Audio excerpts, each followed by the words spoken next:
What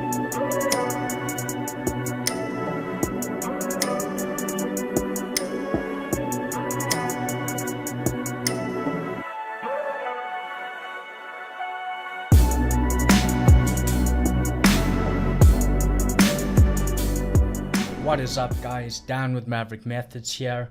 Today we are doing part 2 of product research, and we're going to get straight into using software tools to do this. So if you haven't seen part 1, go back, watch that, especially the criteria that we're looking for, because that's going to help you set up your settings in software tools. And today we're going to focus on AmazeOwl and how to use this program to expedite the process and find your products. And the first thing we're going to do is touch on the settings you should set up on your AmazeOwl account. And so we're going to go through those now, which are very similar to those that we touched on in part 1. So if we look at the Amazon.com marketplace, here are the settings that you could use. This is currently what I'm using.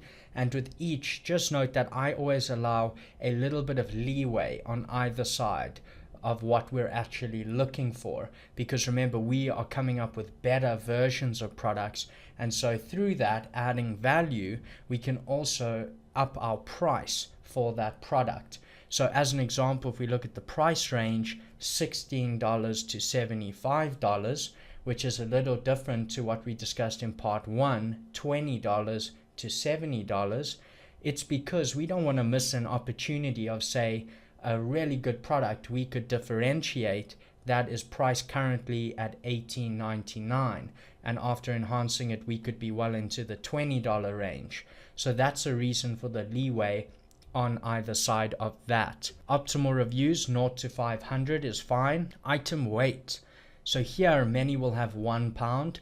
Personally, I put this up to 2 pounds. The reason being is that this is going to show you products that are still very high potential in a higher weight range. If you were to do a product over 1 pound, between 1 and 2 pounds in the size range below, then your FBA fee, fulfillment fee, will move from $2.99 to $4.18. So a difference of $1.19. That is a big difference, but if you can find a much less competitive area to compete in, and your costs allow you to work in that additional FBA fee and still be profitable, we don't want to miss those opportunities either. So item weight I have set to 2 pounds, although I will be targeting those less than 1 pound for the better FBA fee. Then maximum package size. This one is important, and I would not go above this. 18 inches by 14 inches by 8 inches. Above that, it becomes much more costly. So keep it at that. And then the BSR, keep these as defaulted here. There's no problem with these currently. Then if we touch on the UK settings, once again, we're going to offer a little bit of leeway either side. £12 to £55 instead of £15 to £50. Then we're also going to have optimal review numbers of 0 to 500. Although we are aiming for less than 300, we don't want to miss opportunities where perhaps one competitor is above 300. And then item weight, here we can go up to 2.2 pounds or 1 kilogram in the UK. That can still be well worked into your costs, and you can still come out with a good net profitability at that weight range. Lastly is maximum package size, 18 inches by 14 inches by 10 inches. So an additional 2 inches as opposed to the US on that last measurement. Again, here the BSRs as standard are absolutely fine. Once you have these all set, you are ready to start your product research, and we're going to jump into those methods now. If you guys are unsure where these settings are, they're right here in the top tab, top right, settings here. Once you have these all set up, you're ready to start your product research. We can come over to the tab at the top left here, hunt for products. When this opens up, it's going to give you the option of marketplace. So you can choose where you wish to search. Since we did the part 1 in the UK, let's use .com as an example for this. And now we have an option in which we can search for products with 3 different methods. The first is to hunt by keyword, and this involves you actually putting in the keyword of the product that you're searching for. And I think the only limitation with this method is that you have to have the idea already. It's not going to present you with a new idea. This is something you have to already know of. Hunt for bestsellers. This actually goes over the bestsellers list as we touched on in part 1, but it is automated in a sense that those items that match your settings, which we've just set up, will actually be highlighted and brought up. So it's very easy to spot the high potential as you move through those bestsellers lists. And so we're not going to use this option today, as we did touch quite in depth on this in the last part. Product database. And this is going to allow you to search an entire category or department on Amazon based on the settings that we've just set up. This is one of the most automated options in my opinion, and is also very effective if you're targeting one specific niche and want to find all the high potentials there. This is the one that we're going to go through today and use as an example. So once you click through to the product database, you should find this page. And just be sure to double check these settings, as sometimes they don't correspond to your base settings in AmazeOwl. So here I have $16 to $75 price range, a BSR of 1 to 4,000, 0 to 5 stars, reviews of 0 to 500, weight of 0.1 to 2 pounds. Unit sales per day, you can set this from 0 to 500, 0 to 250, just to ensure you're going to gather all of your top competitors. Revenue per day, you can also make this just a huge amount to ensure that you pick up all your competitors. And then package size. Again, here we're going to go 0.1 up to our settings, 18 inches, 14 inches, 8 inches. And these are the settings we are going to search. Once you have this set, over here, you can actually set this to show you the big brands or to not show you the big brands, which is a really nice feature as well. I'm going to leave that on for now. Then we can also set up how this will return our results. So I have this BSR ascending, meaning it's going to order the results from the best selling to the worst selling, and that can be an effective way of looking at this as well. And then you're going to select your category above here. As you can see, all the Amazon departments drop down. It's important though, when you guys are choosing categories right at the beginning, to check on the gated categories. So if you want to start off, it's best to maybe choose a category that's ungated, and I will leave a link to the gated categories below in the description. But to carry on from part 1, I'm going to select automotive again to show you that there is, 1, a relationship between all these marketplaces, and 2, that manual method of using the bestsellers list does also work. Once you're all set here, you're simply going to hit search. Once you've searched, you will find this page will show you all of the top results. So you can see here that this is a 2-in-1 wiper blades, selling extremely well, lightweight. Here it shows you the price, and it shows you the daily revenue estimate, which is extremely good. Daily sales estimate, more than 76, is very good. And so here's all your data in a snapshot, and you're going to just move through these lists, keeping in mind that criteria we touched on in part 1. Here's a standalone cup holder. And here on page 1 already you can see this product we looked at through the manual method, which was actually even in the UK, but here it's selling extremely well on the US as well. 265 in automotive, very, very good. Daily revenue of $848. Daily estimate sales of 50, which is very, very good. And the review counts 254, so not too high. Good weight, under a pound, and the price is also quite good. We may be able to differentiate and bring this up quite a bit. So I actually already just saved this to potential products, but you would just click save as potential product when you find something you want to look more into. And then just keep scrolling through these lists. So here on page 5, again, I found one of these leather car console side organizers, also selling extremely well, 1,142 BSR. Reviews are only 29, and the item weight is slightly over a pound. And now you can see why I sometimes have that higher range. And then our price point is also much better on this product at $21.99. We could probably create a better net profit off of this. Daily revenue estimate 572 and daily sales 26, which is also very good. So I'm going to go ahead and save as a potential product. Once you've actually saved these as a potential product, you can come over here to this tab at the top, potential products. We're going to click on that, and here you can see the product we saved is over here. So now we have the product saved, and to make a distinction between the two areas, we have potential products, which is our saved products, and then we have tracked products after we start tracking them with a keyword. And it's very important to understand the difference between these two.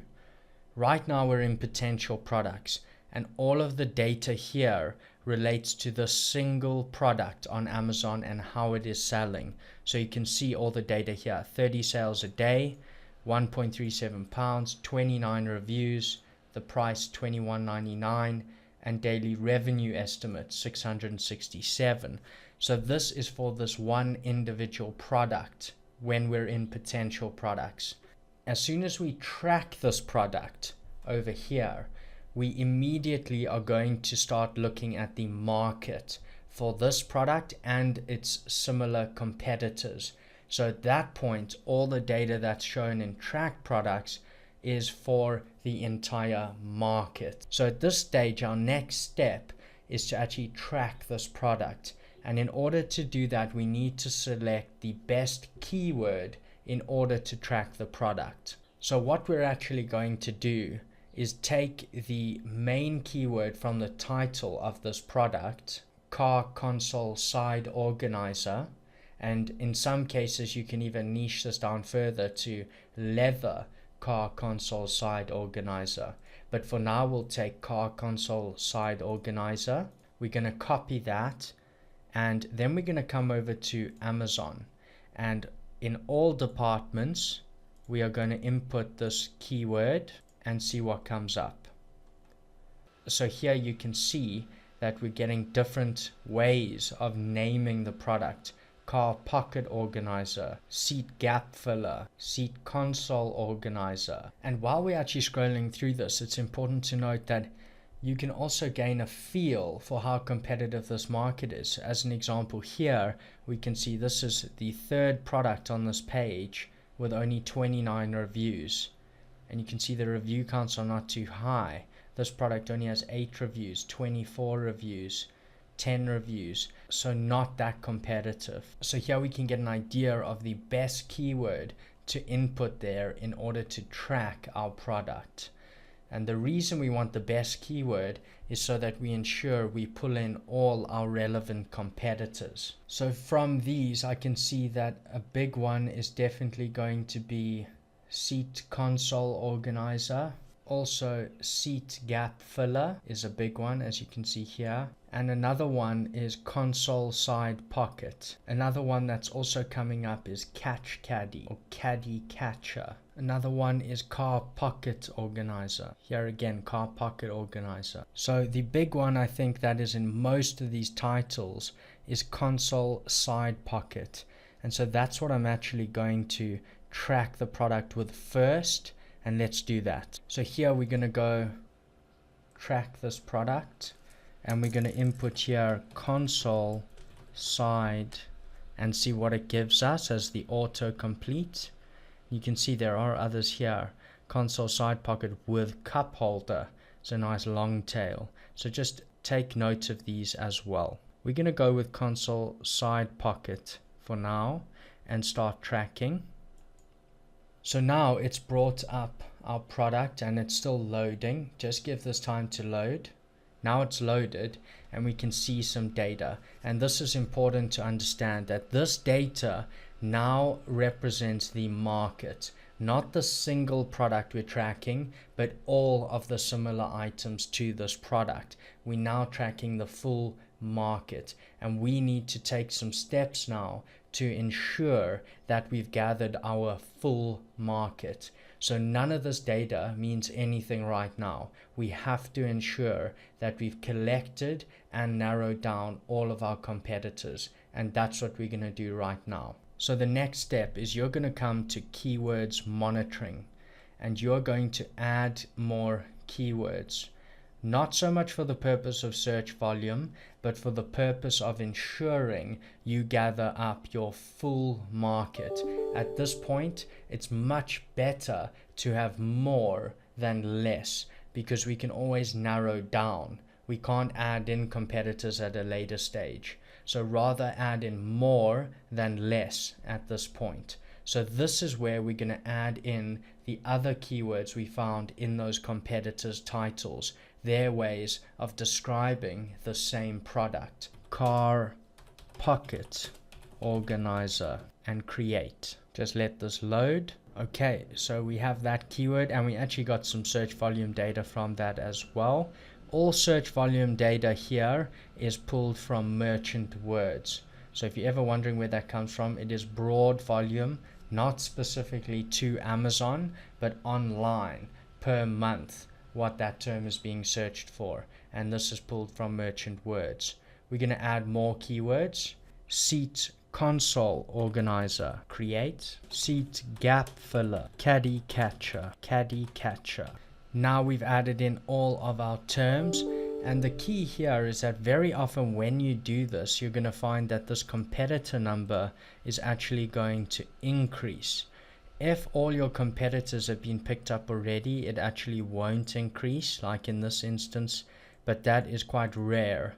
Usually this is going to start increasing with the more keywords you add in here. Sometimes this actually won't update and show you the rest of the competitors. If you feel like it hasn't added any more competitors, what you can also do is click update, and then it's going to pull competitors from all the keywords that you've put in here. So now this is loaded, and we actually have 40 strong competitors that have been pulled from all these keywords, and this is going to allow us to narrow down far more effectively.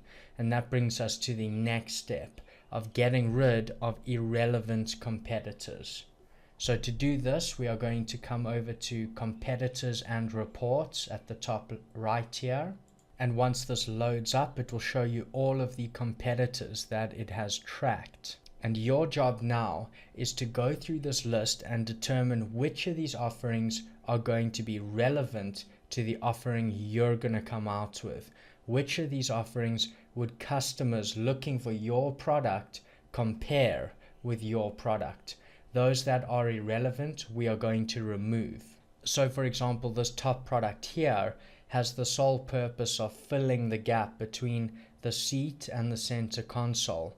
It's not meant to be the type of product that we are creating, which has its own compartments and drink holders, etc. So this is a very different product, and we are going to remove it from our list. These are wallet holders, so again irrelevant, and we will remove it from our list. To do that, we're just going to click move to ignored. Car garbage can is not what we're doing, move to ignored. A car seat organizer is not what we're doing, move to ignored. And you're just going to continue through the list doing this. This product is exactly the type of product that we're doing. It serves the same purpose and solves the same problem that we are trying to solve. So customers would compare this offering to ours. And so this is definitely a relevant competitor. We'll keep this. This too is not what we're doing, but a really cool idea. And as you guys do this, you can pick up ideas of maybe where you could expand in this niche. Where could you offer more and more products at a later stage in the same niche? but for now, move to ignored. Center console insert, similar, but it's still not exactly what we're doing. So we'll remove this. This one here serves a similar purpose, but it seems to be more for the rear seats. And so it is not exactly what we're doing, and we will remove this. So now that we've removed all of our irrelevant competitors, it's time for you to just take a look at your market in terms of the individual competitors before we go back to our track product screen. So take a moment, have a look at the data presented to you here and what you could expect when entering this market. So each of these is going to show you for each individual competitor the BSR, daily sales, the daily revenue, your price point, and the review count. These are very important. Review counts are going to show you how competitive it is in terms of reviews and how much you need to invest in terms of gaining social proof of your product. And then we also have price points, which are really going to help you price your product competitively. You don't want to be too high on your price point either. So if we move through, you have 48 sales a day, very good. 39, 30 sales a day. This is a good reference point. At this price point, we could expect good net profitability, $21.99, and still at that price, they're managing to gain 30 daily sales, and they only have a review count of 29. So this is starting to present quite an opportunity here. Here we also have a much higher priced offering at $50, and this is still selling 23 times a day. So this is showing us, in terms of a higher price, how much we could still expect to sell. This product selling very well and only has 14 reviews, and so we can start to really gain a good picture of what we're going to expect when entering this marketplace. One of the things I also do is scroll right down to the bottom to see of our lowest strong competitors, how many daily sales are they doing, and what would we expect if we were to be the lowest strong competitor in this market. And here we can see that it's still about 10 daily sales, which is pretty good. And so this way you start to gain a good picture of who your competitors are, what they're offering, and how you could position yourself in this market. Personally, looking at this, I think that our idea from part one could do quite well here. Here we have the same console on either side selling very, very well, and this does not include cup holders. So I think that a cup holder side console and then the normal for any item compartment on the other side of the console with the change or coin organizer could work really, really well in this market as well, and it could be a very good differentiator. So now what we're going to do, very importantly, is that we are not going to click update. If you click update, it is once again going to try and gather all the competitors for your keywords. At this point, when you've removed all the irrelevant competitors, you're simply going to press back at the top left here. Now we have a good picture of our market. So this is the exact market we're looking at, and it's only at this point that the data becomes relevant. So now it's important for us to look over each of these criteria and ensure that we're meeting the requirements we're setting for ourselves. So just once again, this is now information for our full market of relevant competitors that we've left in competitors and reports. This shows data for that full market. So as we can see, we've got 16 strong competitors, really a good number, less than 20, which is what we're looking for, but also not too low. And then if we have a look here at one of the most important criteria here is our daily revenue, and we want this to be over $1,000. Here we've got $5,900, so almost $6,000, really good amount of revenue coming into this market every day, and we know we could gain a good percentage of that. Over here we have the median price, which is also very important, and as you can see, it's a little bit on the low side at $15, but with our differentiation and after reviewing some of those higher price competitors, we can see that those higher price items are still making very, very good sales. Our median reviews. So at 254, this is a good number. As a general rule for the US, you want this median review number to be less than 500. And after looking at those competitors, we can see that the review counts are not too high.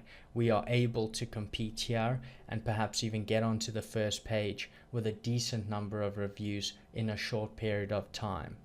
Something else you're going to want to do here is to load your monthly searches. And this data is going to come from merchant words, as you can see here.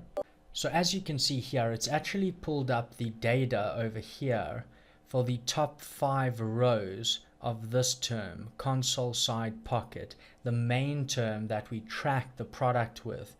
But this is actually inaccurate because we have so many different ways of describing the same product.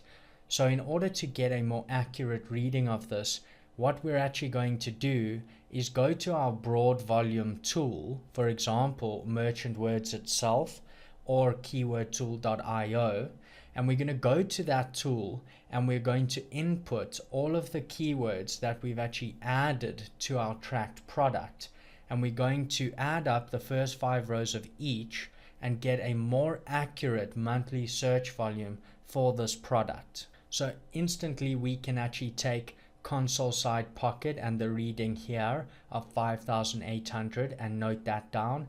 And now we'll jump over to merchant words and put in the other keywords. So here on merchant words, we're going to put in car pocket organizer and search. And so here we can see that we have these search terms, and your job here is simply to make sure that the term is relevant to your exact product.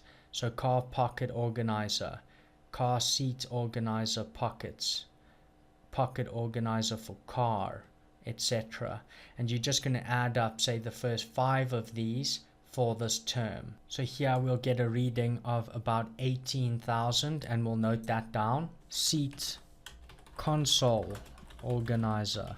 Now something to note here is, for example, this one, back seat console organizer. This is not relevant and so we won't add that in. Front seat console organizer is definitely relevant. So just go through these, add up your top 5 and do it for each keyword and it'll give you a total amount.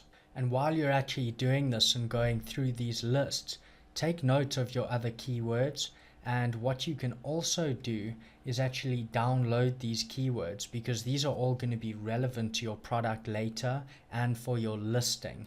So I would advise doing that as well, because you're just adding up your big keyword list, which you can later use to actually add keywords into your listing, for example, your title, bullet points, description, and your back end. So after manually adding up the search volumes for those relevant terms, we actually got to an amount of 73,000. And so what you can do is now manually input it into this little box that AmazeOwl pops up. And then you can click save. Amount saved, it's now safe to close this window. So we can close this window. So now we can see it's actually saved that amount. And to touch on this one a little bit more, your monthly searches is simply a broad volume search. So online, how much are people actually searching for this type of product? And that's why you can actually go yourself to another tool, add up those volumes and get a more accurate reading to input here. Another thing we can do is click to load our Google Trends. Now this is very much based on the type of product you're selling and is to determine the seasonality of that type of product. Since this actually goes into the vehicle, I doubt that this type of product would be seasonal, but we can go ahead to double check this. Sometimes AmazeOwl will give you this reading, and basically it just doesn't give you any data. And this is because the keyword that you track the product with actually doesn't have enough volume or hasn't been tracked enough over time for them to actually present you with data. If you still want to get the Google Trends, what you can actually do is track the same product again with a more higher volume keyword, which we've now identified by actually going to merchant words or keywordtool.io itself. And so we can use one of those higher performing keywords to gain this keyword data, this Google trend over time. So to do that, what we would do is just go back to potential products. We can actually track the exact same product, and we're going to use a higher volume keyword. So I actually tried another keyword and still got no data. So now what I'm going to put in is car organizer, which is far less specific, but still relates to our product and our niche. The reason I'm doing this is a higher volume keyword and is still going to give us the Google data, the trend of searches for this niche. So here we can see it has just tracked the product again. Do not worry about the data. We are just looking for our Google trend. So here we go. We actually have our data, and we can quickly examine where the low points are and where our high points are. So we had a low point here in May, a high point here in December, a low point in March, a high point December. So every product's going to have slight deviations like this, but in general this product is actually in an uptrend and does have peak season in December, so perhaps as a Christmas gift, etc., but in general not too seasonal. So this is how you want to track every single product, and you're going to do that right from the beginning where we touch on the product database. This is the level you want to get to. So you want to have all this information as we've touched on already, and the Google trends. And you may have noticed that I've actually left out the buy price. So I would aim to get to this point with a whole group of products, and then you're really going to narrow that group of products down by the two differentiators we touched on in part 1. You're going to narrow these down by the amount that you can differentiate, add value to, and solve the problems with this product. And number 2, the net profit percentage you can expect per unit. And so to work out the net profitability, you're going to have to go to Alibaba and actually contact suppliers, learn what the base cost of this product will be, how much does it cost to add your logo to that item, how much will packaging cost, how much would differentiation cost if you're adapting the product or bundling something with the product. You're also going to need to work out your international shipping. So if you're doing that with the supplier, speak to them about that, negotiate with them. If you're doing it externally with a freight forwarder, then look on freightos.com to get an estimate. And to use Freightos, you're going to need the size of your cartons from your supplier, the size and weight of those. And so the buy price is something you guys are going to need to find out for yourselves on Alibaba, and this may take a little bit of time, but very well worth it to work out a realistic net profit percentage that you can expect when selling at a reasonable price, which you can vet from looking at your competitors here. The second aspect is that of your differentiation, and this comes from looking at the market. We went over a lot of this in part 1 actually, looking on Amazon itself, learning from competitor reviews, etc. And another thing we can do is also look at keywords to get an idea of our differentiation, and we're quickly going to touch on this now. So this is the Just One Dime toolbox, and those of you already in Just One Dime will know about this tool, but it is going to be made available to everyone inside or outside the community, and I will drop a link below in the description if you want to check this out. And it holds a whole suite of tools that can help you run your FBA business, but today I want to touch on one specifically, and this is the tool that I want to go more in depth with now to look for differentiation ideas via keywords, is this keyword autocomplete. And we are going to input some of the keywords that we've been tracking our product with here, and we're specifically looking for long tail keywords, and this is going to help us come up with even more differentiation ideas. Remember in part 1 we were looking at frequently bought together sections, at customer reviews, especially 3 and 4 star, and how we can improve the product, and we already came up with some very good ideas. This gives us the exact terms customers are typing in on Amazon. And that means all the searches we see here are in fact searches to buy. And so the long tail keywords we find here tell us that a customer typed this term in to buy this specific product. And we can use these long tails as the basis for how we differentiate our products. And so what we're going to put in here is some of our very basic keywords. And we can even just put in the beginning of that phrase to see what else comes up, what else is being searched for on Amazon. So let's put in here car organizer. And now it has processed this keyword. And what it's going to do is actually give you the keywords by rank.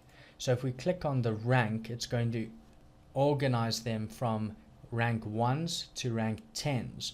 Rank 1s are those terms typed in most after our beginning term. And so that's how you can establish which ones are searched for more, which ones are more important to you. Here we have car organizer leather.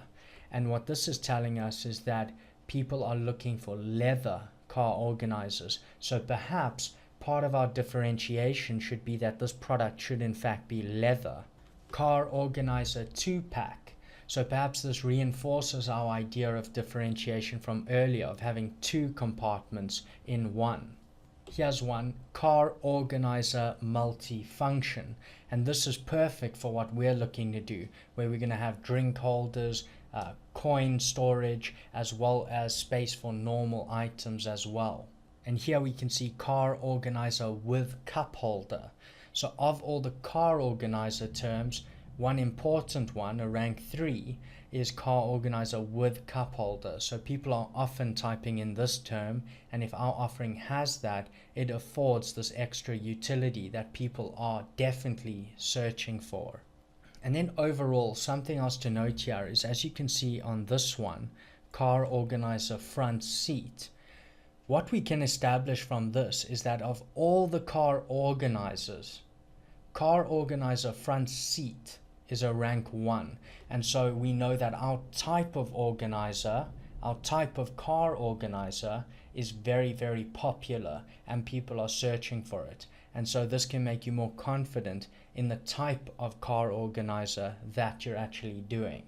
And so as you can see, this can really reinforce your already established differentiation ideas, and it can also really give you new differentiation ideas that maybe you should definitely be doing a leather car organizer, for example, or one that definitely has a cup holder, etc. Another way to search this is to actually look for the beginning terms of your long tail keyword. And to do this, you're simply going to input an asterisk and then the end of your long tail term. So you're literally going to go Shift 8 and then put in the end of your term. So let's say car organizer and search. And now we can see some other terms have been filled in before the end of our term. So here we can see again, front seat, car organizer. So reinforcing demand for our specific type of product. Again, as a rank 2, we have leather car organizer.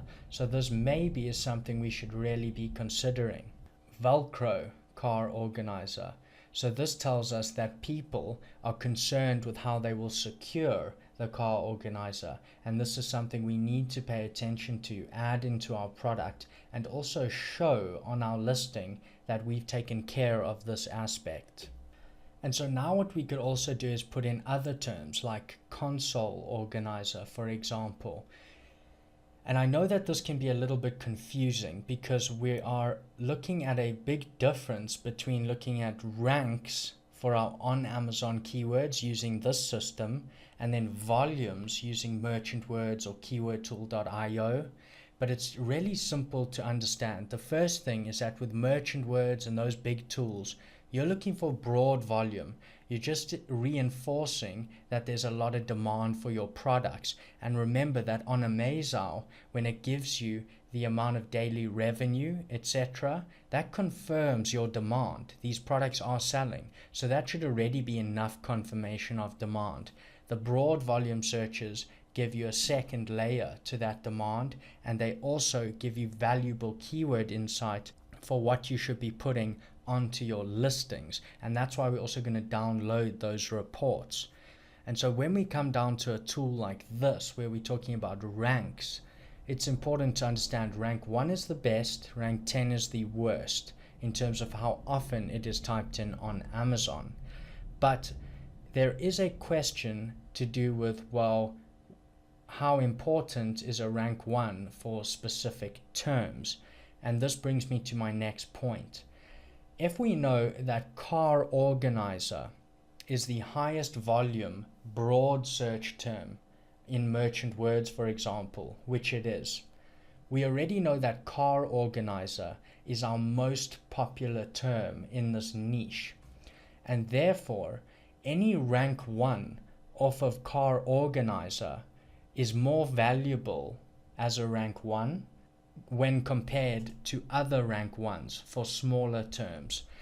And so to make this a little bit more simple, a rank 1 relating to your most popular terms are much more valuable than a rank 1 relating to your more niche terms. So as an example, a rank 1 for car organizer, for example, leather car organizer, is much more valuable and is probably searched for far more often than a rank 1 for console organizer, which is more niche.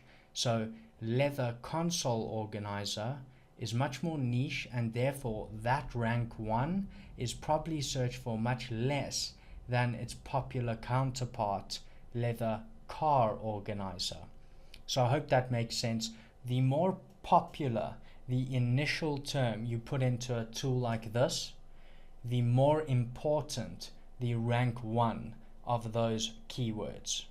So if we search console organizer, again we get some good information, less so for actually differentiating, but we actually get models of specific cars. And all of this information you can use for your listings and back-end keywords as well.